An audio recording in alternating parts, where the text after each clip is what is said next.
I hear it from teachers quite frequently.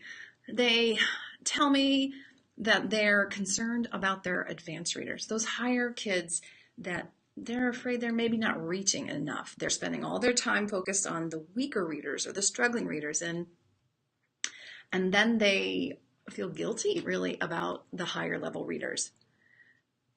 Have you been there?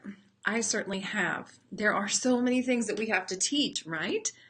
And I want to address this problem and give you a simple solution tonight. That's what we do here at Reading Simplified. I'm Dr. Marnie Ginsberg, and I'm so glad you're here. We here at Reading Simplified streamline reading instruction and at the same time accelerate students' reading achievement.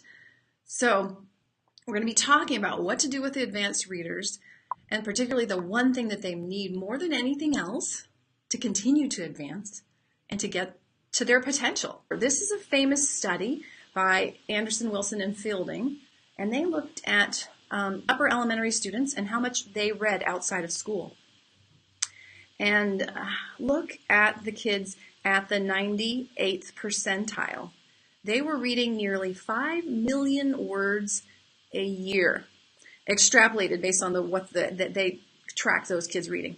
In contrast, the kids at the 50%, in terms of how much they read, they were reading around 600,000. So look at that difference. It's huge.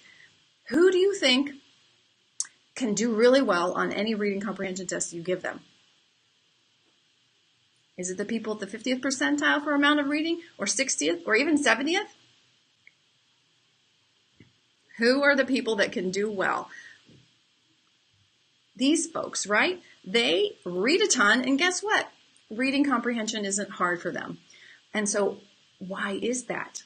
Why is it, if they're reading a lot, it's not hard for them to do well on reading comprehension tests? The main reason that they're doing so well is that they are super knowledgeable about the world.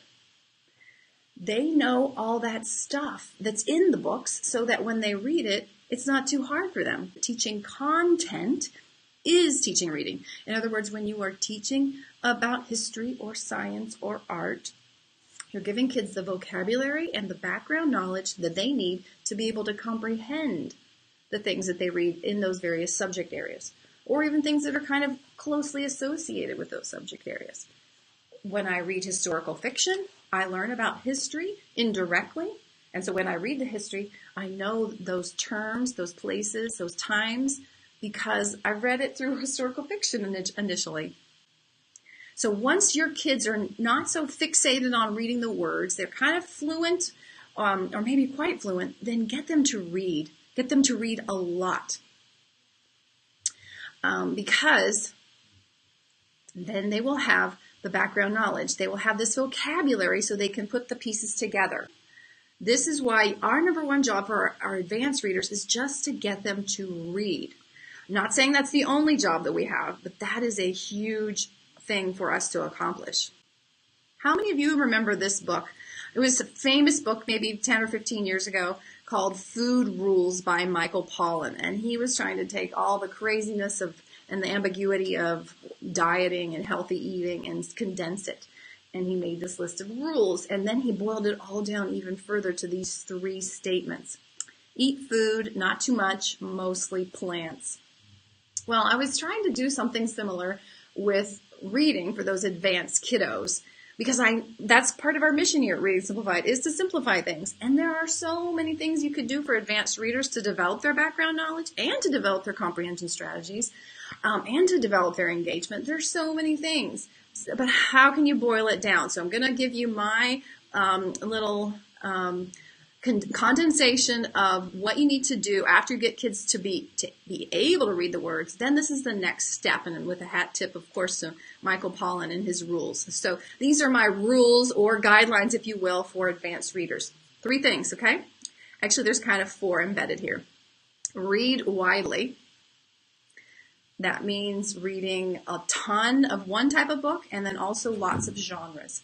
I read all the Nancy Drew books that were in my Library, when I exhausted that, I really wanted to read mystery, so I moved into Agatha Christie at a higher level.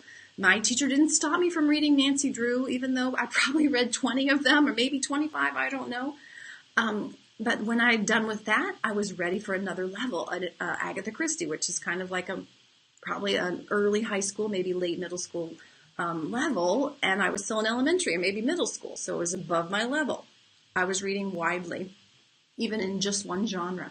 But then because that was easy, then I could expand into historical fiction, science fiction, and also nonfiction. Informational texts would have also been good for me, but I didn't get too much of that. But I encourage us to be doing that for our students.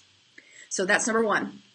And then think and share sometimes. So by thinking, I mean do the deep work that you can do with text, whether it's fiction or nonfiction. Whether you want to do a close reading type activity, or you want to teach them a reading strategy, that's the thinking part. Maybe you want to get them to do a research project. Again, thinking part.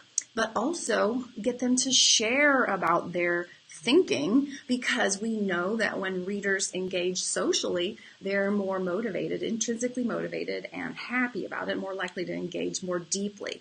So some of the time, but not all the time, because it's such hard work, get kids to go deep and think about their work.